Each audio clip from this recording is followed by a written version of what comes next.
Hello friends, यदि आपकी property पर कोई विवाद है तो ऐसी कंडीशन में वो संपत्ति की कुर्की कैसे कैसे कैसे करवाएं, जब्त कैसे करवाएं या विवाद जो है वो जल्दी सॉर्ट आउट कैसे करें, सरसरी प्रक्रिया क्या है कानून में। ठीक है, जैसे उदाहरण के लिए मैं आपको बता दूं, यहाँ पे अगर मान लीजिए, एक मिनट देखिए, जैसे मान लीजिए यहाँ पर विवाद है एक्स प्रॉपर्टी पर, ए और बी दोनों आपस में लड़ झगड़ रहे हैं। हो सकता है कि ए का कब्जा है, ठीक है ना, अब बी वहां पे आके ए को परेशान कर रहा है, जबरन कब्जा छुड़ा रहा है, दबंग है, पावरफुल है।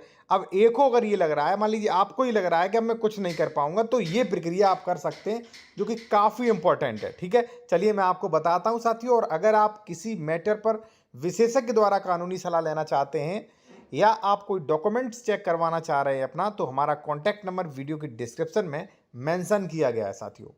देखिए, सबसे पहले हम बात करेंगे धारा 164 के बारे में। ठीक है, उसका देखिए दावा भी मैंने बनाया है कि भाई किस प्रकार जो है दावा काफ़ी बड़ा है, आप चाहे इसका पूरा पीडीएफ ले सकते हैं। ठीक है ना, तो देखिए क्या है, चलिए मैं आपको समझा देता हूं। देखिए साथियों, मान लीजिए ये एक्स प्रॉपर्टी है, ठीक है ना, ये एक्स प्रॉपर्टी है। अब इस पर आपका कब्जा है, बी आके जबरन विवाद कर रहा है, बिना किसी प्रशासन के, बिना रेवेन्यू के, बिना उसके। अब मान लीजिए ये दबंग है, पावरफुल है, विधायक, मंत्री, पैसे वाला है, तो आपको क्या करना चाहिए, आपको जो है कोर्ट जाओगे तो हो सकता है टाइम लग जाए, तो यहां पे ये शांति भंग करेगा। आगे जब विवाद होगा तो शांति भंग हो सकता है, तो ऐसी कंडीशन में यहां पे मजिस्ट्रेट को पावर आ जाती है संज्ञान लेने की। तो वही मैं आपको बता रहा हूं, चलिए यहां पे देख लीजिए ये क्या कहता है 164। देखिए 164, उसमें 145 दिख रहा था क्योंकि कानून की धाराएं कुछ चेंज हो गई हैं। ठीक है ना, कि विवाद की विषय वस्तु का कुरुक करने और रिसीवर नियुक्त करने की शक्ति। धारा 164 धारा के एक के अधीन आदेश करने के पश्चात किसी मजिस्ट्रेट को मामले को आपत्तिक समझता है, मामले को आपत्तिक समझता है कि भाई दो पक्ष में भिड़ जाएंगे, कहीं विवाद हो सकता है, संज्ञेय अपराध हो सकता है, या यदि वह विनिश्चय करता है कि पक्षकारों में से किसी का धारा 164 में यथानिर्दिष्ट कब्जा उस समय नहीं था। ठीक है ना, अगर देखिए उसने तय कर लिया कि ए का कब्जा था, फिर तो वो ए को कब्जा दिला सकता है, 164 में उसको पावर है। अगर मान लीजिए उसे लगता है भाई किसी का कब्जा नहीं था, वो भी वहां पे कंफ्यूजन हो रहा है, तो वहां पे साथियों अपना समाधान नहीं कर पाता है, तो उस समय उसमें आप देख सकते कब्जा विवाद की विषय वस्तु पर था, जिस विषय वस्तु पर था, तो वह विवाद की विषय वस्तु को तब तक के लिए कुर्क कर सकता है, यानी कि जब्त कर सकता है, जब तक कि सक्षम न्यायालय, सिविल न्यायालय जो है कब्जे के हकदार व्यक्तियों को पक्षकारों के अधिकारों में अवधारणा न कर दें। मान लीजिए ए और बी हैं, वो बंटवारा को लेकर, सीमांकन को लेकर, अन्य किसी को लेकर लड़ रहे हैं, तो संपत्ति जब्त हो जाएगी। अब ए भी निर्माण नहीं कर पाएगा, बी भी निर्माण नहीं कर पाएगा, तो भाई इसमें काफ़ी आपको रिलीफ मिल जाएगी।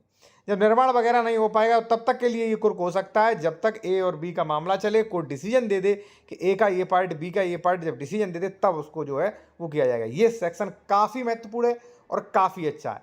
अगर आपका अन्य कोई मैटर है तो उस पर अन्य कानून लागू होंगे। ध्यान रखना साथियों, अगर आप कभी भी आपका जमीन का मामला है तो आप बेहतर विशेषज्ञ द्वारा सलाह लें, वकीलों से पहले सलाह लें, उसके बाद कोई एक्शन लें, क्योंकि कब्जा हटवाने से संबंधित कई कानून होते हैं। धारा 24 में भी हम मैटर सॉर्ट आउट करवा देते हैं, धारा 134 में भी होता है मैटर सॉर्ट आउट, धारा 116-17 में भी होता है, स्पेसिफिक रिलीफ एक्ट धारा 5-6 में भी होता है और इस धारा में भी होता है। तो कई धाराएं, आपका मैटर किस सिचुएशन का है ये विशेषज्ञ ही बता सकता है। और आप मुझसे कानूनी सलाह लेना चाहें तो कॉन्टैक्ट नंबर वीडियो के डिस्क्रिप्शन में मिल जाएगा।